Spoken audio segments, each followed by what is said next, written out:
요구미 친구들 안녕하세요. 긴 겨울이 지나고 따뜻한 봄이 왔습니다. 따뜻한 봄의 햇살처럼 하나님의 사랑의 햇살이 여러분들의 삶에 가득하기를 예수님의 이름으로 축복합니다. 지난 브이로그를 찍다가 수치심이라는 주제가 등장했어요. 브이로그 마지막쯤에 제가 수치심에 대해서 언급을 했는데요. 그래서 오늘은 이 수치심에 대해서 한번 살펴보고 그 수치심의 원인과 결과까지 할 수 있을지 모르겠는데 한번 수치심에 대해서 한번 다루어 보려고 합니다. 여러분은 언제 수치심을 느끼시나요? 제가 초등학교 시절에는 뚱뚱한 것이 굉장히 수치스럽고 부끄러웠어요.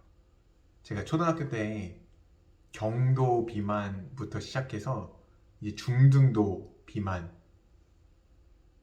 비만이었거든요. 다행히 고도 비만이 나온 적은 한 번도 없지만 거의 그 고도 비만 근처에서 있었던 제 초등학교 시절에는 그 뚱뚱함이 제가 살이 쪘다는 것에 대해서 굉장히 수치스럽고 부끄러웠어요. 친구들이 나를 놀리는 것 같고 놀리지 않더라도 그냥 놀리는 것 같이 느껴지고 또 세상 모든 사람들이 나를 집중하고 있는 것 같은 그 굉장한 그 수치심과 부끄러움, 그런 거 왜 아시죠? 네, 그런 수치심과 부끄러움이 있었고요. 제가 중고등학교 시절에는 성적표를 받으면 그렇게 수치스러웠어요. 제가 공부를 잘하는 학군에서 자라다 보니까 제가 절대 아주 공부를 못하지는 않는 것 같은데 이제 학교 성적표를 받아보면 와, 이제 수치스러운 거죠. 부끄러운 거죠. 그때는 반 성적도 공개가 되었고 반 등수도 공개가 되었고 전체 학교에서 484명? 한 500명 가까이 되는 인원 중에 내가 몇 등인지 그 등수가 다 공개가 됐거든요. 그 다음에 수능에서는 제가 수능 쳤을 때 60만 명인가 70만 명이 봤어요. 진짜 많은 사람들이 봤는데 이제 60만 명, 70만 명 중에 너가 몇 등이냐가 나오는 거죠. 그러니까 그 숫자를 볼 때마다 굉장히 수치스러운 거죠. 부끄러운 거죠. 제가 대학생이 됐을 때는 제 모습 자체가 수치스러웠어요. 어떤 말이냐면 제가 하나님의 부르심을 고등학교 3학년 때 받고 이제 신학대학원을 들어가게 됐어요. 신학대학원에 들어갔는데 제 모습은 이제 술도 먹고 또 세상 문화도 너무 재미있게 즐기고 밤새서 게임도 하고 그러는 모습을 보니까 제가 이제 신학교에 들어간 모습과 실제 제 삶의 모습의 이 괴리 때문에 내 자신이 너무 수치스러운 거예요. 너무 부끄러운 거예요. 그랬었고요. 지금은 이제 신학대학원을 다니고 있는데 여전히 그 수치심과 부끄러움이 제 안에 있는 것을 느껴요. 여러분들도 수치심, 부끄러움 많이 느끼시죠? 이 수치심과 부끄러움의 원인이 무엇일까요? 이 수치심에서 벗어날 방법이 존재할까요? 풀러 신학교의 교수님이신 루이즈 스미즈라는 교수님은 수치심과 은혜라는 글을 쓰셨어요. 그래서 그 글 안에 수치심의 3대 요소를 꼽거든요. 여기 있는 이 필립 얀시가 쓴 놀라운 하나님의 은혜 안에 이제 수록되어 있는 인용한 글이 바로 이제 수치심과 은혜라는 그 교수님의 글인데요. 여기서 세 가지를 이야기해요. 수치심의 세 가지 원인. 첫 번째는 세속 문화라는 거예요. 유치원 때부터 시험과 평가를 거쳐서 우열반을 배정받는다. 산수, 과학, 읽기 등 성취도에 따른 점수 매기기가 그때부터 시작되며 심지어 대인관계나 시민의식도 점수로 환산된다. 채점한 시험지를 봐도 맞는 답이 아닌 틀린 답에 표시되어 있다. 모두가 성인판 왕가리기 놀이인 냉혹한 서열식 현실 세계에 대한 준비다. 라는 거죠. 첫 번째로 이 세속 문화, 그러니까 세상에서 우열을 가리는 이 세속 문화가 우리에게 수치심을 주는 원인 중에 하나라는 거죠. 굉장히 공감되는데요. 아까 제가 말했던 그 중고등학교 때 그 우열, 1등과 꼴등을 가려내는, 잘한 사람과 못한 사람을 가려내는 이 세속 문화, 이 세상의 그런 시선이 우리를 수치스럽게 만드는 첫 번째 이유라는 거죠. 두 번째는 은혜를 잃은 종교예요. 너 그런 식으로 예배드리면 하나님이 너를 사랑하시겠니? 주일날 빠지면 벌 받는다. 말씀대로 살지 않으면 너는 구원받을 자격이 없어. 라고 가르치는 은혜를 잃어버린 기독교. 자꾸만 율법을 가르치는 기독교. 율법주의를 가르치는 기독교가 우리에게 이 수치심을 일으킨다는 거예요. 계속해서 행위를 의지하게 만드는, 내가 잘하면 자격이 있는 거고, 내가 그 정도 자격이 미치지 못하면 자격이 없는 거고, 그때 이제 수치심이라는 감정이 발생하는 거죠.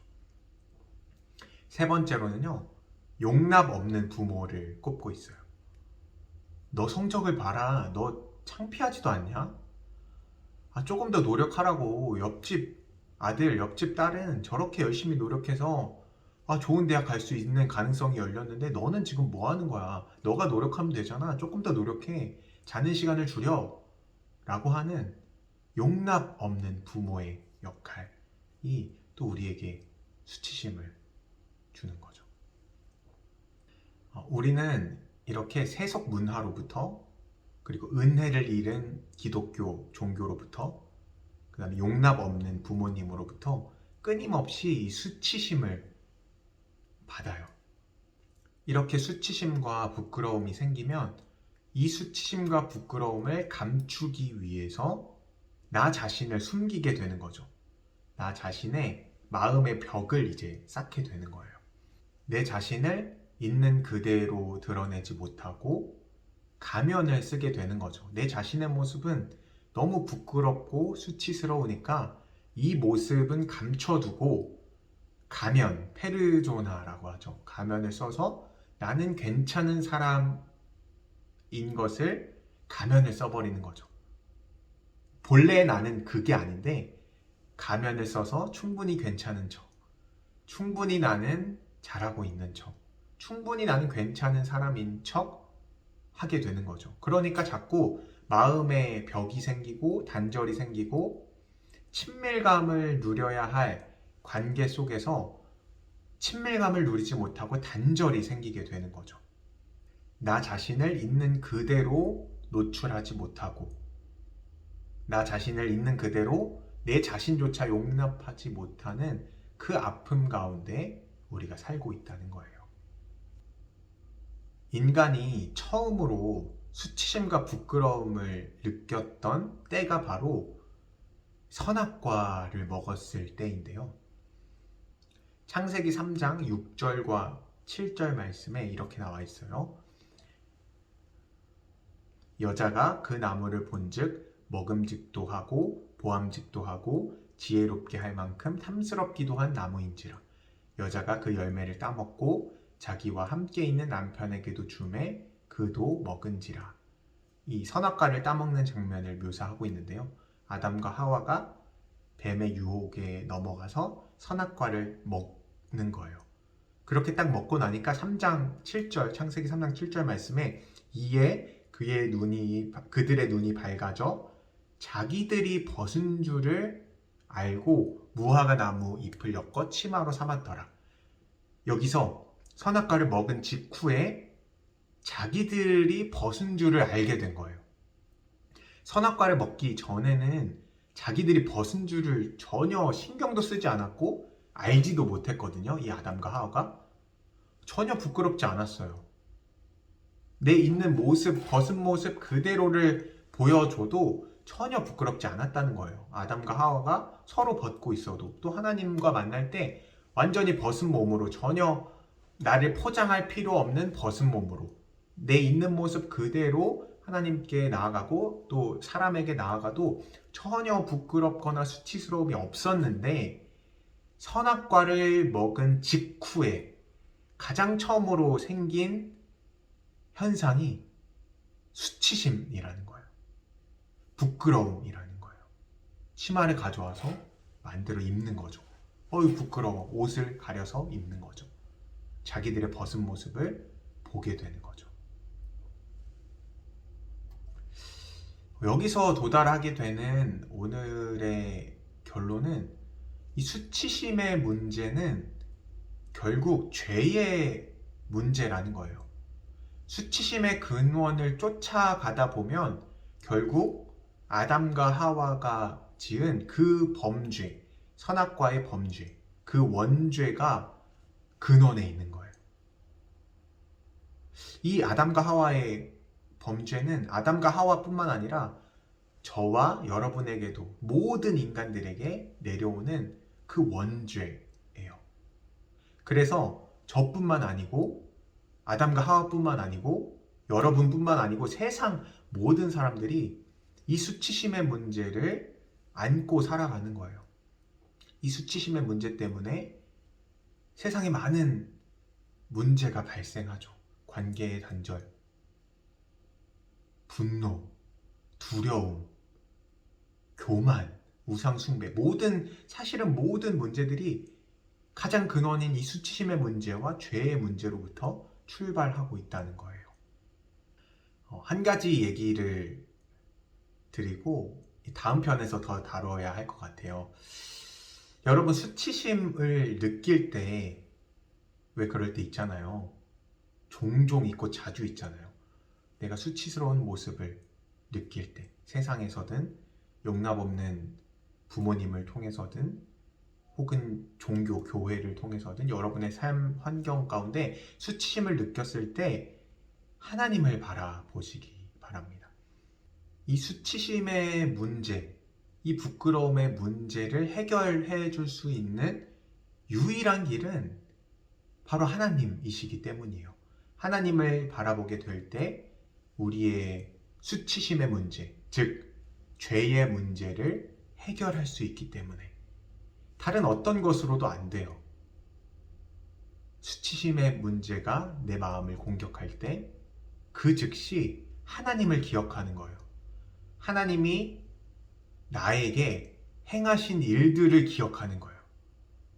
하나님이 나를 얼마나 사랑하시는지, 나를 어떤 존재로 지으셨는지, 나를 자유한 존재로, 수치심에서 해방된 존재로 구원하기 위해서 누구를 보내셨는지, 예수 그리스도를 보내셨는지, 이걸 하나님이 행하신 일을 생각하는 거예요. 수치심이 들 때 내 자신의 수치스러운 모습에 집중하는 것이 아니라 그 즉시 하나님이 행하신 일, 하나님의 크심, 하나님이 나를 얼마나 사랑하시는지, 무슨 일을 하셨는지, 그것을 기억할 때 우리는 이 수치심에서 벗어날 수 있다는 거예요. 조금 더 다뤄야 할 필요성을 느껴서요. 다음 영상에서 조금 더 이 수치심에 관해서 조금 더 깊이 다뤄보고 또 이 문제를 해결하는 것에 조금 더 방점을 맞춰서 한번 살펴보도록 할게요. 바라기는 여러분들 수치심이 될 때마다 자신의 모습을 보면서 더 열등감에 빠지고 수치스러워지는 것이 아니라 하나님을 바라보시며 그 하나님이 주시는 자유함과 그 사랑을 누리시게 되는 여러분이 되시기를 예수님의 이름으로 축복합니다. 다음 영상에서 조금 더 다뤄보겠습니다. 감사합니다.